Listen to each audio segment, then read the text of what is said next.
অসংখ্য মানুষ যুগে যুগে আল্লাহ তাআলার দয়া এবং রহমে বদলাইছে। আপনি আমি বদলাবো না কেন? আল্লাহ তাআলাই হেদায়েত দেন, আল্লাহ তাআলাই পথ হারা করে দেন। এই জন্য আল্লাহর কথা মনোযোগ দিয়ে শুনতে হয়, আগ্রহ থাকতে হয়, নিজের মধ্যে গ্রহণ করার মানসিকতা থাকতে হয়। আমি পারবো, আমি সম্ভব, আমি মুসলমান, আমি মানুষ। আল্লাহর কোরআন মানুষের জন্য, হুদাল্লিন নাস, হুদাল্লিল মুত্তাকিন। মানুষের জন্য কোরআন, মুত্তাকিদের জন্য কোরআন। তাহলে মানুষ পারবে না কেন মানতে? রাসূলুল্লাহ সাল্লাল্লাহু আলাইহি ওয়াসাল্লাম, তাকে তো আল্লাহ তাআলা মানুষের জন্য পাঠাইছে। ওমা আরসালনাকা ইল্লা কাফাতাল লিন্নাস। আল্লাহ তাআলা বলেন, আপনাকে আমি রাসূল বানিয়েছি সারা পৃথিবীর সমস্ত মানুষের জন্য। তাহলে তিনি মানুষের জন্য আসছেন। তো মানুষ তাকে অনুসরণ করতে পারবে না কেন? যাকে পারবে না তাকে পাঠাবেন কেন আল্লাহ? অতএব কোরআন এবং সুন্নাহ, আমরা সবাই এটা বারবার শুনি জীবনে, যে আমাদের জন্য কোরআন সুন্নাহ অনুসরণ করা আবশ্যক, উচিত। এটাই আমাদের জন্য আল্লাহর হুকুম। আর দুইটাই মানুষের জন্য। কোরআন নাজিল হয়েছে মানুষের জন্য, রসুলকে পাঠানো হয়েছে মানুষের জন্য। তা আপনি যদি মানুষ হন, পারবেন না কেন? আমি পারবো না কেন? হ্যাঁ, ছাগল হইলে, পাগল ছাগল হইলে, গরু ছাগল হইলে হয়তো পারবেন। তা আপনি আমি তো গরু ছাগল, মানুষ। এই জন্য আসলে এটা আমি সব সময় বলি, নিজের ভিতরে যদি এই অনুভূতি জাগে কারো, আমি মানুষ, আমি পারবো, আমাকে পারতেই হবে। দেখেন, খামখেয়ালি করলেও সময় চলে যায়, কাজে লাগাইলেও সময় চলে যায়। 1 সেকেন্ড, 1 মিনিট এই পৃথিবীতে কারোর জন্যই থামে না। 24 ঘন্টা সারা রাত যে তাহাজ্জুদ নামাজ পড়ে, তারও ফজরের ওয়াক্ত হয়ে যায়, ভোর হয়ে যায়।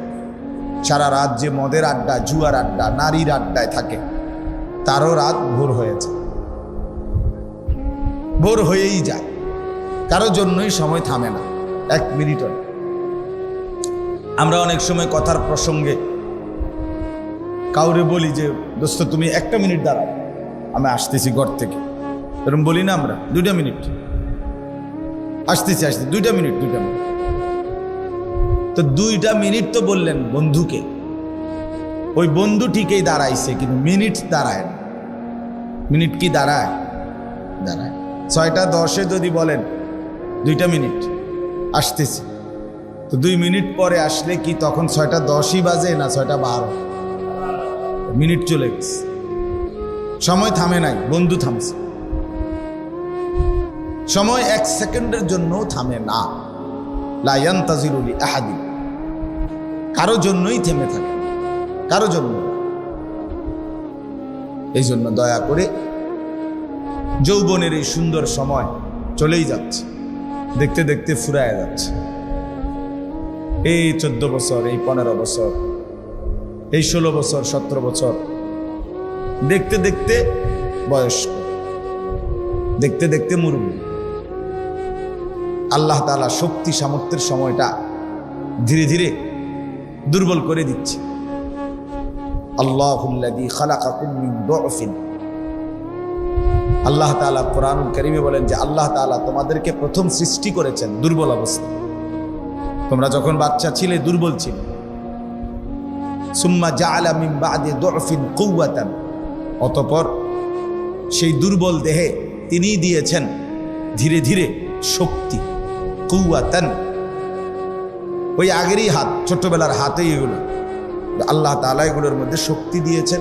এখন এগুলো মজবুত হাত, শক্ত হাত। নওজোয়ানের হাত মজবুত, পাও মজবুত, এটা আলাদা হাত পাও না, আগেরটাই। সুম্মা জাআলা মিন বা'দি কুওয়াতিন দুআফান ওয়া শাইবা, আল্লাহ তাআলা বলেন অতঃপর তিনি আবার পুনরায় সেই শক্তি সামর্থ্য ওয়ালা দেহে ফিরিয়ে দিয়েছেন বৃদ্ধ এবং দুর্বল অবস্থা। এই যে এখন আবার দুর্বল। তো হুজুর মনে করেন আজ থেকে 30 বছর আগে এমনই তো ছিল না? কথা বলেন না, এমনই ছিলেন। আরো সামর্থ্যবান ছিলেন, আরো শক্ত সবল ছিলেন, কিন্তু এখন দুর্বল। আল্লাহ ফিরায় দিয়েছে আবার আগের হালাত। ইয়াখলুকু মা ইয়াশা, আল্লাহ তাআলা বলেন তিনি যা ইচ্ছা তাই সৃষ্টি করতে পারেন। ওয়াহুয়াল আলিমুল কাদির, তিনি সব জানেন, তিনি সব ক্ষমতা রাখেন। এজন্য ভাইয়া এটা বোঝা দরকার, অনুভূতি থাকা দরকার যে দেখতে দেখতে আমার হায়াত, আমার সুন্দর শক্তি সামর্থ্যপূর্ণ শরীরটা ফুরায় দেয়। আমি প্রায় বলি, একসময় আমি কি পরিমাণ ঠান্ডা পানি, 7 আপ, কোক, দই, ফ্রিজের একদম ঠান্ডা খাইতাম। আমার মনে হয় এখন আস্তা বোতল 7 আপে আধা লিটার 1 লিটারও খাইয়ে ফেলছি, একদম ঠান্ডা। কিন্তু এখন আমি এই প্রচন্ড গরমের মধ্যে ঠান্ডা পানি খাইতে ভয় পাই, খাইয়ে না। তাইলে কোথায় হারায় গেল সেই সামর্থ্যপূর্ণ সময়? আমি গত কোনোদিন আগে, 2-3 বছর আগে, 2 বছর হবে, এর আগে কোনোদিন চশমা করিনি, কোনোদিনও। কমপক্ষে 40 বছর বয়স পর্যন্ত, আমার এখন 42 বছর শেষ, তো চশমা পড়ি নাই আমি।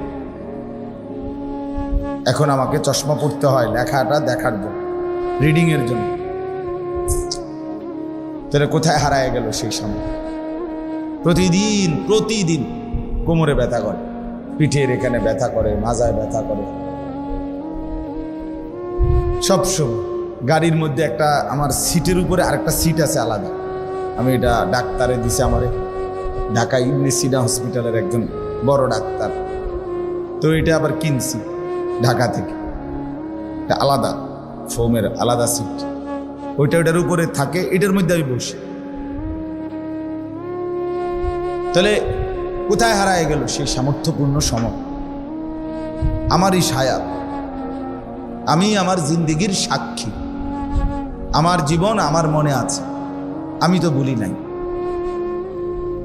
এই জন্য হায়াত কাজে লাগে। বাপ, ভাই, বন্ধু সবাই এটা বোঝা উচিত, এটা ভাবা উচিত, সময় কাজে লাগান। ওই যে ভাই মোবাইল এটা তুলেন না, বললাম না হাতে ধরতেন না, এই যে আপনি হাতে ধরতেছিলেন, ওই যে কালো শার্টওয়ালা মিয়া ওইটা দেখে দেখে হাসতেছে। আপনি আমি সেদিকে চান কিতা, আমি দেখছি না, সিরা খাই হেজি গাইডা নেবা মেহেরে যে কি কিতা করে বুঝছি। হাতে ধরা মোবাইল এটা বিরক্তিকর, তার দিল বসে না, জেহেন বসে না, আর কি কথা দিলে ঢুকে না। এই জন্য আমি এটা মানা করি। ঠিক আছে, আপনি যদি বয়ান রেকর্ড করতে হয়, আপনি স্ট্যান্ড কিনবেন, কিনে আলাদা রেকর্ড করবেন, তাইলে আপনি আলাদা শুনবেন। চলেন তো, বলতেছিলাম আমরা প্রত্যেকেই শুরুর কথাটা এটাই, জিন্দিগির কদর করা দরকার, হায়াতের কদর, সময়ের কদর। সময় কিন্তু আল্লাহ তাআলার পক্ষ থেকে আমাদের কাছে দেওয়া আমানত। আমাদের হায়াত আমাদের সময়, আমাদের সময় আমাদের হায়াত। যে যতক্ষণ বেঁচে আছি অতক্ষণই সময় পাইছি। আমি মরে গেলাম, আমার সময় শেষ। এরপরে পৃথিবী থাকলেই কি, না থাকলেই কি, এরপরে পৃথিবী আধুনিক হইলেই কি, ধ্বংস হইলেই কি, আমি তো নাই। এরপরে আর কি, আমার মৃত্যুর পরে মানুষ সব চাঁদের দেশে গেলে গায়ে আমার লাভ, ঠিক না? আমার কি ফায়দা? আমার হায়াতে আমি যা করতে পারলাম তাই আমার লাভ। পাওয়া। তাই এই জন্য এটা দয়া করে বুঝতে হবে। বুজুর্গানে দিন বলে, মান মাতা ফাকাত কামাত কিয়ামাতু, যে মরলো তার কিয়ামত শুরু হয়ে গেল। অর্থাৎ সে আর পিছনে এদিকে আসবে না। এরপরে ধাপে ধাপে কিয়ামত, কবর, মুনকার নাকিরের প্রশ্ন উত্তর, নির্দিষ্ট সময় পরিমাণ অবস্থান, হাসরের ময়দানে আবার উঠা, আমলনামা হাতে নেওয়া, মিজানের পাল্লার কাছে মাফের জন্য যাওয়া, ফুলসেরাত পার হওয়া, জান্নাত কিংবা জাহান্নামে যাওয়া। খালাস, সামনের দিকে শুধু, আমরা শুধু সামনের দিকেই যাচ্ছি, পিছনে ফিরে আসার।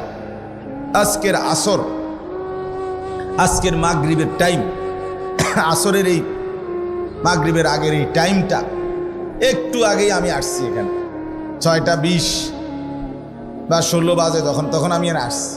তাহলে আমি মাগরিবের আলো দেখছি আগে আইসা, এখন অন্ধকার, এই 20-30 মিনিট আগে। তাহলে সেই আলোটা আজকের আসর মাগরিবের আগ টাইম আর কি পৃথিবীতে কোনোদিন ফিরে আনা যাবে? আর না, খালাস, আর হবে না। এই একবারই মাফ। পৃথিবীতে প্রত্যেক মিনিট সময় একবারই আসে। এই যে আজকে 17ই মে 2024, রোজ শুক্রবার, এই শিরোনাম পৃথিবীতে আর কোনোদিন হবে? আর আগামী শুক্রবার আসবে, কিন্তু সেটা 17ই মে না, 24শে মে। আগামী বছর 17ই মে আসবে, কিন্তু সেটা 2024 না, 2025। তাহলে এই শিরোনাম আর হবে না, এটাই শেষ, এটাই শেষ। তাহলে আমার হায়াতের প্রতি মিনিট আর আসবে না। আমি আর পেছন দিকে আসতে পারবো, ইউটার্ন দিয়েও না। রাস্তার ইউটার্ন হয়, জিন্দিগির ইউটার্ন হয় না। হায়াতের কোনো কি নাই, সময়ের কোনো ইউটার্ন নাই। আরেকবার ফিরে আসেন। আপনি গড়ির কাঁটা ইচ্ছা করে আপনি এটাকে পিছাই দিলে লাভ হইতো না। আপনার কাঁটা, আপনারটা ডিস্টার্ব করবো, মানুষের গড়ি কোনো গড়ি, এটা ডিস্টার্ব, স্লো। এই জন্য আমরা চলেন বাপ, আপনাদের কাছে অনুরোধ করলাম, ছেলেরা ভাইয়া তোমাদের কাছেও বললাম, সব মিলাইয়া একসাথে কথা হলো এটা, কেন নামাজ পড়বা না, কেন আল্লাহকে চিনলা না, মানে কি কারণ, কেন পছন্দ হইল না মোটেই নামাজ পড়াটা, কেন ভাল লাগলো না? সবই ভাল লাগে।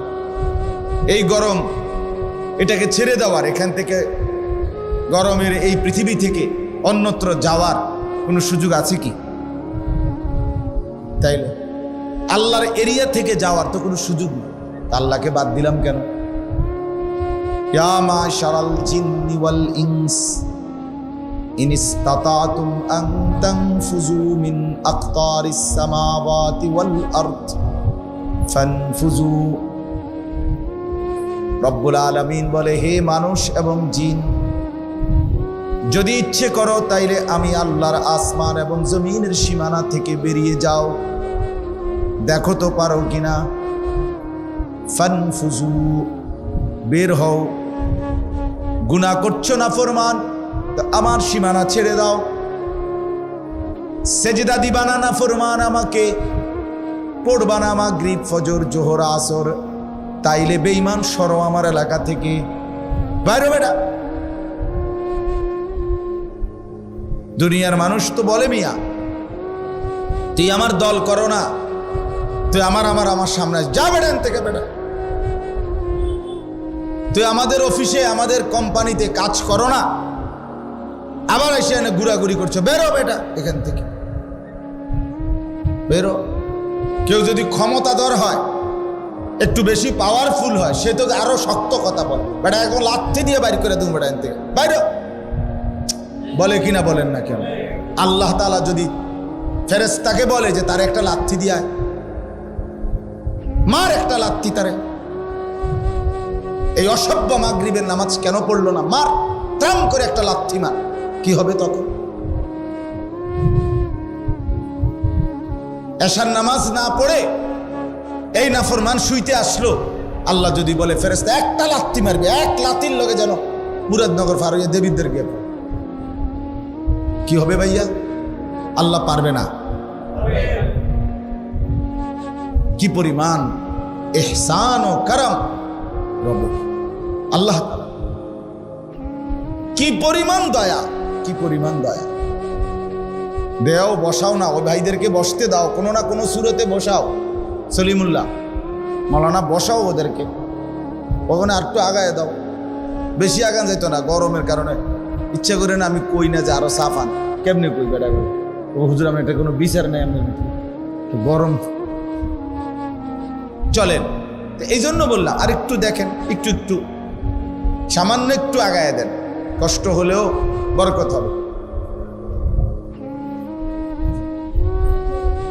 এই জন্য আমি অনুরোধ করলাম, বাপ সবাই একটু একটু আগায় দেন, একটু আগায় দিলে আরো 10 জন ভাইও যদি বসতে পারে সওয়াব পাবেন। এই 10 জন মানুষের বসার সওয়াব আপনারা পাইবেন ইনশাআল্লাহ।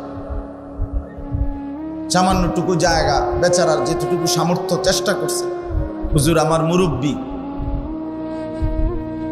যেতটুকু সামর্থ্য ছিলেন এতটুকুই করছে। আল্লাহ তাআলা মাদ্রাসার জন্য বড়সড় জায়গার ইন্তজাম করে দেন, আল্লাহর জন্য কিছুই না। ওমা যালিকা আলাল্লাহি বিআজিজ, আল্লাহ তাআলার জন্য এটা মোটেই কঠিন নয়। তো বাপ আমি 2টা আয়াত পড়ছি, আয়াতগুলো এখন বলতেছি, কিন্তু মূল আপনাদের কাছে প্রথম কথা আমি বলে নিলাম, দয়া করে জিন্দেগি কাজে লাগান। কেন গাফলতি করবে? এটা কেমন ইনসাফের কথা? মানুষ এত বিবেকহীন হবে কেন? মানুষ তো আর জানোয়ার না, মানুষ তো কুকুর না, বিড়াল না, শূকর না, মানুষ তো গরু ছাগল না, মানুষ। অতএব সে তার মালিককে চিনবে না কেন? আল্লাহকে সেজদা দেবে না কেন? কি লাভ? নামাজ না পড়ার দ্বারা কি বেনিফিট? আল্লাহকে নারাজ করে লাভটা কি? কি হলো? আল্লাহ তাআলা কোন দিকে আমাদের লস করে দিলেন? তার চাইতে বেশি বড় দাতা কে আমাদের? তার চাইতে দয়ালু মনিব কে? 24 ঘন্টা যিনি আগলাইয়া রাখেন আমাদের, সেই আল্লাহ। তার বন্দিগিটুকু ভাল লাগলো না, কেমন হলো এটা? আল্লাহ আমাদেরকে বুঝার তৌফিক দান করে। ইয়া আইয়ুহাল ইনসান মা গাররাকা বিরাব্বিকাল কারীম। রব্বুল আলামিন বলেন, হে মানুষ, আমার মতো দয়ালু মেহেরবান মনিব থেকে কে তোমাকে ধোঁকা দিয়ে ভুলিয়ে দিল? এমন মেহেরবান মাওলা তুমি কই পাবা? এমন দয়ালু মালিক তুমি কই পাইবা? কে তোমাকে ভুলায় দিল? সারাদিন যে বন্ধুর সাথে আড্ডা দিলা সে তোমাকে কি দিল? যে মোবাইলটার উপরে জীবন উৎসর্গ করে দিলা, নাচ গান ছবি আর ফুর্তি, আর এই মোবাইলের উলঙ্গ ছবি, এর মাঝে কি পাইলা? শেষ পর্যন্ত অর্জন কি? টাকাও গেল, এমবিও গেল, শরীরও গেল, যৌবনও গেল, সব হারিয়ে পথের কাঙ্গাল ছাড়া আর কি হলো? আর কি মিলল? আল্লাহ এটা বারবার বলছে, বান্দা কি পাইলা আমারে বাদ দিয়া? আমাকে ছেড়ে কি অর্জন করলা? বলো। ইকতারাবা লিন-নাসি হিসাবুহুম ওয়া হুম ফি গাফলাতিন মুরিদুন। আল্লাহ বলেন, হায় মানুষ, হিসাবের সময় তো কাছে গেছে, তুমি তো দেখছি এখনো আমি আল্লাহ থেকে বিমুখ হয়ে গাফিল হয়ে আছো। গাফিল হয়ে 30 বছর হয়ে গেছে সুদের ব্যবসা করো, আর ছাড়বা না বান্দা। হ্যাঁ, আজকে 30 বছর তোমার ঘরে রঙিন টেলিভিশন চলে, প্রতিদিন নাচ গান, নর্তকীর ছবি, জিনা ব্যভিচারের দৃশ্য, ছেলে মেয়ে স্ত্রী কন্যা দেখতেছে। ভাইয়া কথা বাকি থাকলে বাইরে গিয়ে বলো, বাইরে চলে যাও, দুজন যাও, বাইরে যাও। এটা ফালতু কথা কারবে। তুমি চেনো না আমারে মিয়া, গাফেল আমি পছন্দ করি না।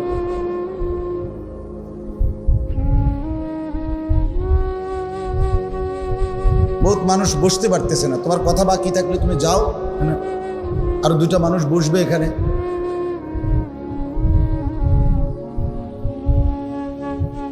জি বাপ, আমি খুব সাংঘাতিক মানুষ, আমার হিসাবটাই আলাদা।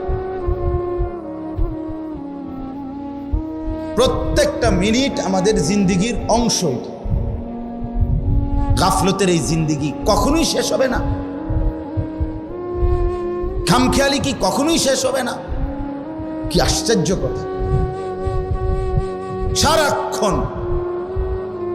সারাক্ষণই কি কথা, সারাক্ষণই দুষ্টামি, সারাক্ষণই হাসি, ধাক্কাধাক্কি, মোবাইল, নাচ গান, এটা কোনো জিন্দিগি হলো মিয়া? মানুষ তো কিছুক্ষণের জন্য ভাবে, মাঝে মধ্যেও তো ভাবা উচিত একটা মানুষ যে হায় কি করছি, হায় কি করছি। আমি তো একেবারে প্রত্যেক দিন আলহামদুলিল্লাহ নিয়মিতই ভাবি যে আমার আর কি কি কাজ বাকি, কি রইল। আল্লাহ আমাদেরকে মাফ করে দেন।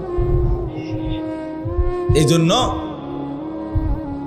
আপনাদের কাছে অনুরোধ করলাম, যুবক ভাইদের, তোমাদেরকেও শক্ত কথাই শুনতে হবে, ফিরতে হবে, একজন একজন করে হোক। যে আমার 30 বছরে যদি একজন করে 30 বছরে 30 জন নওজোয়ানও বদলায়, আর এই একজনের চোখেও কোনোদিন পানি পড়ে, আল্লাহর বন্দিগিতে ফিরে আসে, আশা করা যায় আল্লাহ চাইলে আমাকে তো এই বরকতে মাফ করুন। কিন্তু আমি শুধু বলেই যাব সবাই সবার মতো খামখেয়ালি করবে, এটা আমি মানি না।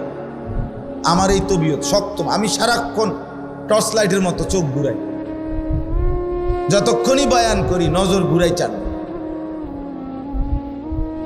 গাফেল মানুষ আল্লাহ তাআলা নিষেধ করছে কোরআন, ওয়ালা তাকুম মিনাল গাফিলিন। বন্ধু আমার, গাফেল হবেন না। নবীকে বলছে, নবীকে, যে নবী 24 ঘন্টা আল্লাহর ইবাদত করতেন, তাকে পর্যন্ত আল্লাহ আবারও বলছেন আপনি গাফেল হইেন না। তিনি গাফেল হইছে কখন? হ্যাঁ, নবীজি প্রতিদিন 2 ঘন্টা গাফেল থাকতেন, অমনোযোগী থাকতেন আল্লাহর থেকে, কল্পনা করা যায়? তবুও বলছেন আল্লাহ, ওয়ালা তাকুম মিনাল গাফিলিন ওয়ালা তুতি' মান আগফালনা কলবাহু আন যিকরিনা।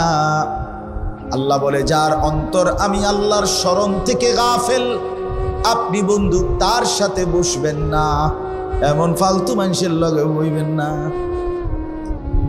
7 ঘন্টা বেটা তোর লগে হাঁটলাম, তুই একটাবার আল্লাহর নাম নিলি না।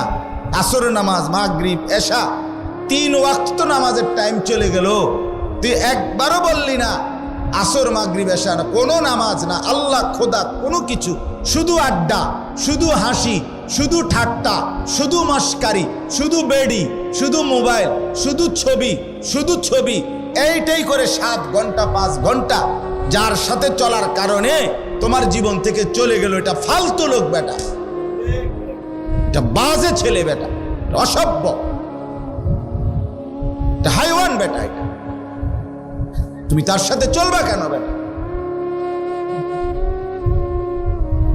মানুষ এত ফালতু হয় কিভাবে? মানুষ এত গাফেল হয় কি? মানুষের বিশ্রাম দরকার, তো বিশ্রাম কি আমরা নেই না? বিশ্রাম কি আলেমরা, ওলামারা, আউলিয়ারা কেউ নেয় না? মানুষের বিনোদন দরকার, তো হালাল স্ত্রী আছে না? মানুষের হাসি ফুস আনন্দ দরকার, তো হালাল বন্ধু, নেককার বন্ধু, বাচ্চা কাচ্চা অথবা নিজের একান্ত জন আছে না? চাইলে এটা কেমন কথা? এটা কেমন আড্ডা? এটা কেমন বন্ধুত্ব? এটা কেমন ফ্রেন্ড? এটা কেমন একসাথে চলা যে একজন আরেকজনকে জাহান্নামের দিকে নিয়ে যাচ্ছে? আল্লাহ নিষেধ করছে, বলে আতুতিয়া, এমন অপদার্থের লগে বসবেন না, এমন ফালতু মানুষের সাথে বসবেন না। নবীজিকে নিষেধ করছে।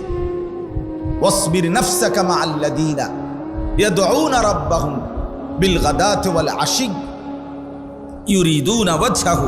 আল্লাহ তাআলা বলছেন, হে নবী, দিবানিশি আপনি তাদের সাথে থাকবেন যারা সকাল সন্ধ্যায় সর্বদাই আমার সন্তুষ্টির জন্য আমি আল্লাহ তাআলার জিকির, আমার বন্দিগি এবং আমাকে ডাকে, আমাকে নিয়েই ব্যস্ত থাকে। তাদের সাথে চলবে। কোরআনে আল্লাহ বলছে তাদের সাথে উঠা বসা করবে। আল্লাহ আমাদেরকে বুঝ দান করেন। কোরআনুল কারীমের 4 নম্বর পারা 3 নম্বর সূরা, সূরাটার নাম সূরায়ে আলে ইমরান। এই সূরার 2টি আয়াত 96-97 আপনাদের সামনে আমি তেলাওয়াত করেছি। যেহেতু এখন হজ এবং কুরবানি এটারই মৌসুম, হজের মাস, এবং সামনে আমাদের জন্য কুরবানিও। তো বিশেষ করে হজ্জের মৌসুমে ওলামায়ে কেরাম, মসজিদের খতিব সাহেবগণ, মাহফিলের বক্তা ওয়াইজগণ এই মৌসুমে যখনই বয়ান করে ভাবে হজ্জের উপরে, কুরবানির উপরে আল্লাহর বান্দাদেরকে বয়ান করে, কথা বলে। কারণ শীত সিজনে যখন আমাদের অঞ্চলে ব্যাপক মাহফিল হয়, বড় বড় সম্মেলন হয়, মাহফিল হয়, স্বাভাবিকভাবে আমাদের দেশে তো শীত মৌসুমের ওই 5 মাস 4-5 মাস প্রতিদিন বড় বড় বিশাল বিশাল সম্মেলন হয়। আলহামদুলিল্লাহ, অনেক বক্তারা বয়ান করে, ইন্তেজামও বড় হয়, 2-4-5-10 লাখ টাকা খরচ করে বড়সড় আয়োজন হয়। কিন্তু ওই সময় যেহেতু হজ্জের মৌসুম থাকে না, স্বাভাবিকভাবে কুরবানি, হজ এই নিয়ে আলোচনা তেমন একটা হয় না। এই সময়টাই জন্য উলামায়ে কেরাম রমজানের পর থেকে কুরবানির আগ পর্যন্ত বেশি হজের বয়ানের উপরে আল্লাহর বান্দাদেরকে উৎসাহিত করে, যাতে করে মুসলমানের ভিতরে প্রেরণা জাগে, উৎসাহ জাগে আল্লাহর ঘর জিয়ারতের, আল্লাহর ইবাদত পালনে। মনে রাখতে হবে একটা বিষয়, মানুষ মাত্রই স্বাভাবিকভাবে অর্থ, টাকা জমিয়ে রাখা, টাকা খরচ নিজের একান্ত প্রয়োজন ছাড়া অন্য কাজে খরচ করতে চাওয়া, এটা মানসিকতাটা কম। মানুষ স্বভাবজতভাবেই মানুষের মধ্যে কিছুটা কৃপণতা, কারো কম কারো বেশি, কিন্তু এটা মানুষের মধ্যে থাকে। এই জন্য কোরআনুল কারীমের মধ্যে ইনফাক ফি সাবিলিল্লাহ, আল্লাহর রাস্তায় আল্লাহর দেওয়া সম্পদ থেকে খরচ, ব্যয়, এটার প্রতি প্রচণ্ডভাবে গুরুত্ব আরোপ করা হয়েছে। কারণ মানুষ স্বাভাবিকভাবে আল্লাহর পথে খরচ করতে চায় না। যেমন যাকাত, অধিকাংশ মুসলমান এটা আর্থিক, টাকা পয়সার সাথে সম্পৃক্ত, এটা আদায় করতে চায় না। কোরবানি এটা যেহেতু আর্থিক সম্পদ, টাকা ব্যয় করতে হয়, এটা সর্বস্তরের মুসলমান, ঠিক যত জনের উপরে পুরুষ নারী ফরজ হয়, ওয়াজিব হয়, সবাই আদায় করতে চায় না। দেয়, কোরবানি দেয়, ওই ঘরে মন চাইলে দিল আর কি। বাড়িতে আমরা ঘরে একটা কোরবানি, আচ্ছা ওইসে আমরা একজনের দিছে আর কি, তা কোরবানি না কিন্তু দাও, এই মানে এটা দেও না। তো এটা তো আসলে এটা একটা তামসার বিষয় না, এটা তো শরীয়তের বিধান, এটা তো ওয়াজিব। ঠিক এই 5 জনের উপরে ওয়াজিব হইলে 5 জনেই দিতে হইবে। আমনে হেনে টাকা নাই, এই নাই, অন এই আসি, সেই হইছে, ফোলাগা মাত্র 15 দিন আগে বিদেশ পাঠাইছি, দোতলার ছাদ ডালাই দিছি, এ সমস্ত বাজে কথা বলার কোনো সুযোগ নাই। শরীয়তের বিধান তো বিধান। তাহলে যত মুসলমানের উপরে কোরবানি ওয়াজিব হয়, পুরুষ কিংবা নারী, ব্যাপকভাবে তারা দেয় না, অথচ দিতে হবে, এটা তো ওয়াজিব। যাকাত এটা তো ফরজ, ফরজ ওয়াজিব। হজ, যত মুসলমান হজে যায় প্রতি বছর মানুষ, একেবারে প্রত্যেক বছরই ধরে নিলাম যায়, যায় তো 50,000, যায় তো 1 লাখ, কিন্তু হজ 16 কোটি মুসলমানের মধ্যে, আপনার 14 কোটি 15 কোটি মুসলমানের মধ্যে প্রতি বছর শুধু এই 50,000 1 লক্ষ লোকের উপরে হজ ফরজ হয়। কথা বুঝছেন না? কি পরিমাণ মুসলমানের উপরে ফরজ হয়? অনেক অনেক অনেক অনেক অনেক আমাদের কল্পনারও বাহিরে। তাহলে এই বিপুল পরিমাণ মুসলমানের উপরে হজ ফরজ হয়, ফরজ এটা, কিন্তু এটা আদায় করার প্রতি আন্তরিকতা আগ্রহ বোধ করে না, কারণ ওই যে টাকা খরচের বিষয়, এটা সে এই জন্য পাত্তা দেয় না। আমার আগে মাগরিবের আগে মাওলানা বয়ান করছে খুব সুন্দর অনেকক্ষণ। ওইখানে মাওলানা সাহেব আপনারা অনেকে ছিলেনও না, অনেক সুন্দর কথা বলছে ওই সময়। এই হজ্জের উপরে অনেকগুলো হাদিস শুনাইছে। রাসূলুল্লাহ সাল্লাল্লাহু আলাইহি ওয়াসাল্লাম বলেন, যে ব্যক্তি সামর্থ্য ছিল অথচ হজ না করে মৃত্যুবরণ করলো, আমি শুধু তর্জমাটা বুঝাচ্ছি, তো আল্লাহ নবী সাল্লাল্লাহু আলাইহি ওয়াসাল্লাম স্পষ্ট বলছে সে যেন ইহুদি হয়ে মরলো অথবা খ্রিস্টান হয়ে মরলো। এই দুইটা শব্দ বলছে, ফালিয়ামুত ইনশা ইয়াহুদিয়ান বা ইনশা নাসরানিয়ান। সে যেন মরলো কি হয়ে, হয় ইহুদি নয়তো কি, তার মানে মুসলমান হয়ে মরলো, কাফের হইয়া মরল, বেঈমান হইয়া মরল। আপনি ভয় চিন্তা করেন তো কি পরিমাণ ভয়ানক বিষয়টা, কতটা ভয়ানক বলে। আহা, আমি সারা জীবন আমার সংসারটার লেগে কষ্ট করলাম, আমি 4টা ফোলা 5টা মাইয়া বিয়ে দিলাম, আমি এতগুলো ঘর বাড়ি বাজার ব্যবসা, কত ঘাম ঝরলো আমার, কিন্তু আমি খামখেয়ালি করে হজ করলাম না। এই বউ বাচ্চা গুলারে খাওয়াইতে গিয়া বাড়ি ঘর বিল্ডিং কেহই নিজের টাকাটা সবটা নিজে বন খায়, বলে না আমি দিয়ে সব দিয়া বন কিনালাম, বিজে বিজে খামো, এরুমনি। মানুষ তার উপার্জনের সব টাকা নিজের পেটে রুকানি লেগে ইনকাম করে, কথা বলেন না কেন? স্ত্রী সন্তানের জন্য মানুষ সবটুকু কোরবানি করে। কত মানুষ, কত অভিভাবক, পরিবারের প্রধান বাচ্চা কাচ্চার মুখের দিকে তাকাইয়া নিজের সুখ আহ্লাদ সব কোরবানি করে দেয়। নিজে একটা গেঞ্জি, সন্তানের 10টা গেঞ্জি, নিজের একটা লুঙ্গি, সন্তানের 10টা লুঙ্গি, নিজে খায় কোনো রকম, সন্তান আরামসে থাকে। কেন? আমার বাচ্চা, আমার সংসার, আমার সংসার, আমার ছেলে মেয়ে। আমি এবছর রমজানে উমরায় ছিলাম যখন, মক্কা শরীফ, তো ওইখানে আমি মক্কায় বাংলাদেশি যে প্রবাসী ছেলেরা থাকে, আমাদের প্রবাসী, ওদের সাথে আলহামদুলিল্লাহ আমার অনেক সম্পর্ক, অনেক প্রবাসী আমগরে মহব্বত করে, ওইখানে গেলেও দৌড়ে আসে, দেখা করে।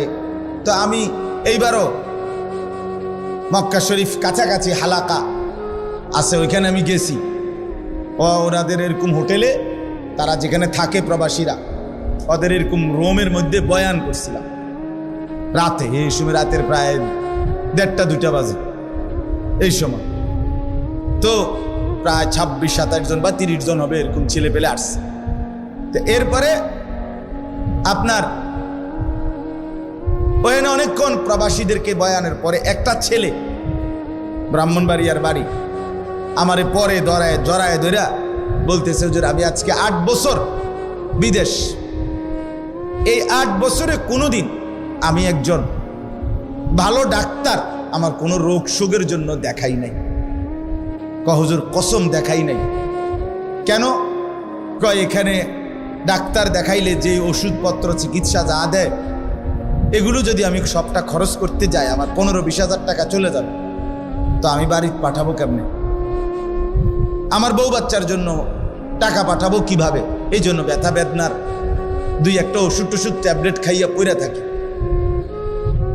তো ছেলেটা আমার বলতেছে, হুজুর 8 বছরে আল্লাহর কসম আমার ব্যক্তিগত সুখ আনন্দ বলতে কি জিনিস আমি জানি না, আমি কোনোদিন দেখি নাই হুজুর। আমি সারাক্ষণ আমার ফিকির থাকে হুজুর, বউ বাচ্চা, মা, বাড়ি ঘরে কিছু টাকা যেমনে পারি পাঠাই। এভাবেই তো সবাই, এভাবেই মানবেতর ভাবে থাকে, কষ্ট করে থাকে। একটা রুমে 12 জন 14 জন, কেউ চকিতে কেউ ফ্লোরে মিলাই ঝিলাইয়া থাকে, নিজেরা রান্না করে খায়, নিজেদের কাপড় নিজেরা ধোয়। নিজেদের কাপড় নিজেরা ধোয়। 12 ঘন্টা 14 ঘন্টা ডিউটির পর এক ইঞ্চি যেমন আমি এই রাত্রে সারাদিন দৌড়াদৌড়ি করে রাতের 3টা 3:30 বাসায় গেলে তা আমার শরীরে তো আর কোনো বলই থাকে না, তখন একেবারে দুর্বল হয়ে যায়। তো একজন মানুষ 12-14 ঘন্টা ডিউটির পরে তার শরীরে আর ক্লান্তিটা কেমন? আর বিদেশে ফাঁকি তো দিতে পারে না। আমরা দেশের মতো সদবদ ফাঁকি ঝুঁকি আছে এখানে। তো সব কিছুই তো ক্যামেরা, সব কিছুই ক্যামেরার মাধ্যমেই তো জরিমানা। গারামা মানে জরিমানা, শুধু গারামা। সৌদি আরবে দেখছি ট্রাফিক রে, রাস্তার যে ট্রাফিক, এই যে গাড়ির ড্রাইভার, ট্রাফিক রে আমার মনে মালাকুল মৌতরে এত ভয় করে না, ট্রাফিক রে এত ভয় করে সৌদি আরব। এতটা কঠোর ট্রাফিকের আইন।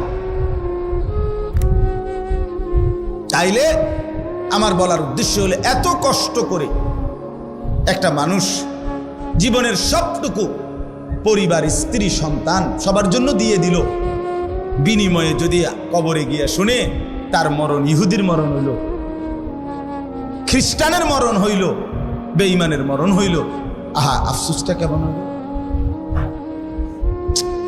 কথা বলেন না? হায় হায় রে, 3টা ফুট বিদেশ পাঠাইলাম, 3বারও 36 লাখ টাকা ব্যবস্থা করতে পারছি, হজের বুঝি 5 লাখ টাকা ব্যবস্থা করতে পারলাম না হইলে। কথা বুঝছেন না? তখন আফসোস করবে কিনা? তখন তো এটা বলবে, আহারে কি করলাম রে, হায় হায় এরম জানলে তো এত বড় ভুল আর করতাম না আমি, বোকামিটা করলাম রে। টাকা 5-6 লাখ তো কষ্ট করে ব্যবস্থা হয়েই গেল, যাইতেই তো পারতাম, জমি এক কোনা দিয়ে কুদ্দুর বেচ চালাইলে তো হইতো, 2 শতক জায়গা বেচতে তো সারত, কিন্তু গেল। কোন মুসলমানের কাছে আপনার মনে করেন এই রাস্তার পাশে বাড়ির ভিটা ছাড়া রাস্তা বা খেতে, যে কোনো খেতে ফসলের জমি আর কি, একজনের আছে 10 শতক, এখান থেকে 3 শতক যদি বিক্রি করে তো মনে করেন 3 লাখ টাকা করে যদি শতক, তো 3 × 9 লাখ।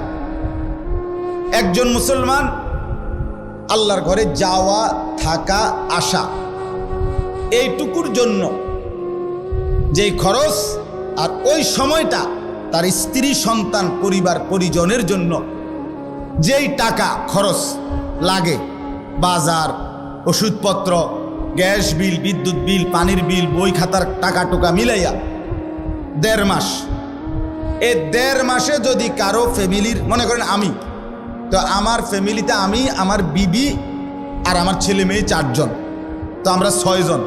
তো 6 জন মানুষ যদি 2 মাস বাজার সাজার এই সব কিছু লাগে, যা ওষুধপত্র মিলাইয়া জরুরি যা মৌলিক যা লাগে, কত? 2 লাখ।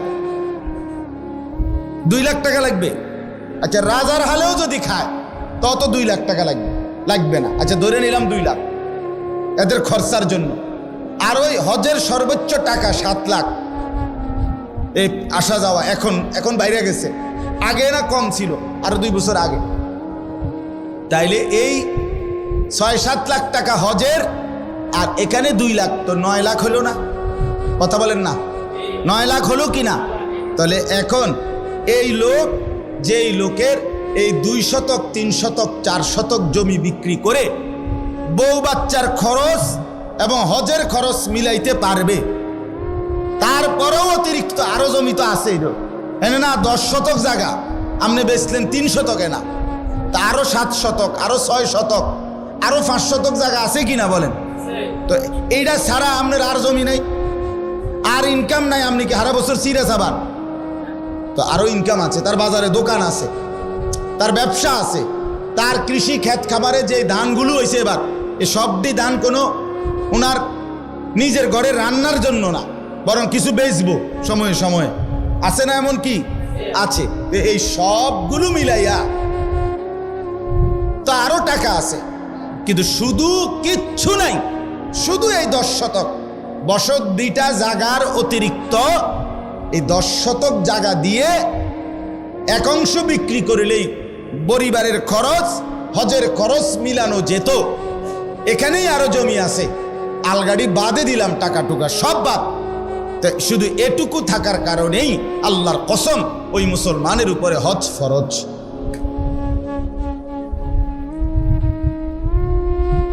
এবারটা বইয়া রয়েছে, এবার ফুতে যে বছর বিদেশ থেকে টাকা দিব তো ওই হেবাটা হজে যাবে।